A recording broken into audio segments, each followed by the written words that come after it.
Hello friends, welcome to சன்வின் kitchen. இன்றைக்கி நம்ம கிச்சனில் சிம்பிளான முறையில் பூண்டு குழம்பு தான் எப்படி செய்யலான்னு பார்க்க போகிறோம். ரொம்ப சிம்பிளாக செஞ்சிடலாம். வெறும் 10 நிமிஷம் தான் ஆகும் இந்த குழம்பு செய்கிறதுக்கு.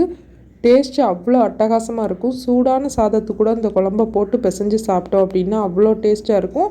சாதம் மட்டும் இல்லை, இட்லி தோசைக்கு அட்டகாசமாக இருக்கும். வாங்க எப்படி செய்யலான்றதை பார்க்கலாம். ஒரு கடாயை சூடு பண்ணிக்கோங்க. அதில் 3 டீஸ்பூன் அளவுக்கு எண்ணெய் சேர்த்துக்கோங்க. இந்த குழம்பு செய்கிறதுக்கு நல்லெண்ணெய் சேர்த்து செஞ்சீங்க அப்படின்னா டேஸ்ட்டு நல்லாயிருக்கும். நான் இன்றைக்கி நல்லெண்ணெயில் தான் செஞ்சுருக்கேன்.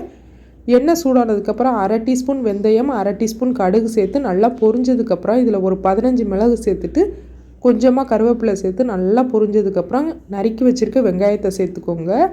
சேர்த்துட்டு இது கண்ணாடி பதம் வர்ற அளவுக்கு வெந்தாலே போதும். இந்த மாதிரி வந்ததுக்கப்புறம் இதில் உரித்து வச்சுருக்க பூண்டை சேர்த்துக்கோங்க. இந்த மாதிரி பெரிய பூண்டாக இருக்கும் பார்த்திங்களா, அந்த பூண்டு சேர்த்துக்கோங்க. சேர்த்துட்டு இதை ஒரு 2 நிமிஷம் வதக்கி எடுத்துக்கோங்க. வதங்கினதுக்கப்புறம் இதில் ஒரு 2 தக்காளி சேர்த்துக்கோங்க. மீடியம் சைஸ் தக்காளியாக நல்லா பழுத்த தக்காளியாக சேர்த்துக்கோங்க. குழம்புக்கு தேவையான அளவுக்கு உப்பு சேர்த்துக்கோங்க. சேர்த்துட்டு நல்லா ஒரு முறை மிக்ஸ் பண்ணி விட்டுருங்க. இந்த தக்காளி நல்லா மசிஞ்சு வர்ற அளவுக்கு வேகணும். அந்த அளவுக்கு நீங்கள் வதக்கி எடுத்துக்கோங்க. இப்போ ஒரு 5 நிமிஷத்துலேயே தக்காளி நல்லா மசிஞ்சு வந்துருச்சு. பாருங்கள், இந்த அளவுக்கு மசிஞ்சு வந்ததுக்கப்புறம் இதில் 1/2 டீஸ்பூன் அளவுக்கு தனி மிளகாய் தூள் சேர்த்துக்கோங்க. 1/2 டீஸ்பூன் அளவுக்கு மல்லித்தூள் சேர்த்துக்கோங்க. கொஞ்சமாக மஞ்சள் தூள் சேர்த்துக்கோங்க. சேர்த்துட்டு இந்த மசாலாவோட பச்சை வாசனைலாம் போகிற அளவுக்கு நல்லா இந்த மாதிரி ஒரு முறை மிக்ஸ் பண்ணிக்கோங்க.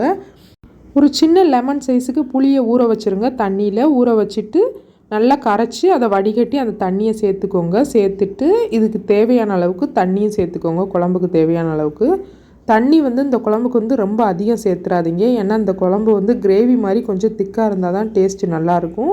அதனால் கொஞ்சமாக தண்ணி சேர்த்துட்டு இதை லோ ஃப்ளேம்லேயே வச்சு ஒரு 10 நிமிஷம் கொதிக்க விட்டுருங்க. நல்லா கொதித்ததுக்கப்புறம் இன்னும் கெட்டியாக ஆரம்பிச்சிரும். இப்போ ஒரு 10 நிமிஷம் கொதிக்கட்டும். பாருங்கள், இந்த மாதிரி 10 நிமிஷம் கொதித்ததுக்கப்புறம் நல்லா எண்ணெய் பிரிஞ்சு வரும். இந்த மாதிரி எண்ணெய் பிரிஞ்சு நல்லா வெந்து வந்ததுக்கப்புறம் குழம்பு ரெடி ஆயிரும். இந்த குழம்புக்கு எண்ணெய் கொஞ்சம் அதிகமாக தான் சேர்க்கணும். அப்படின்னா தான் டேஸ்ட் நல்லாயிருக்கும். லாஸ்ட்டாக இதில் ஒரு 1/4 டீஸ்பூன் அளவுக்கு நாட்டு சக்கரை சேர்த்துட்டு நல்லா ஒரு முறை மிக்ஸ் பண்ணிவிட்டு அடுப்பை ஆஃப் பண்ணிடுங்க. இப்போ சூப்பராக ரெடி ஆயிடுச்சு. பார்க்கும்போதே பாருங்கள், உடனே சாப்பிடணும் போல் தோணும். அந்தளவுக்கு டேஸ்ட் ரொம்ப நல்லாயிருக்கும். சிம்பிளான பூண்டு குழம்பு சூப்பராக ரெடி ஆயிடுச்சு. சூடான சாதத்து கூட இந்த குழம்பு போட்டு சாப்பிடும்போது கொஞ்சமாக அப்பளம் பொரிச்சு வச்சு சாப்பிட்டிங்கன்னா டேஸ்ட் இன்னும் நல்லாயிருக்கும். கண்டிப்பாக ட்ரை பண்ணி பாருங்கள். இந்த வீடியோ உங்களுக்கு பிடிச்சிருந்துச்சுன்னா இந்த வீடியோக்கு லைக் பண்ணிக்கோங்க. என்னோடய சேனலை மறக்காமல் சப்ஸ்கிரைப் பண்ணிக்கோங்க. தேங்க்யூ.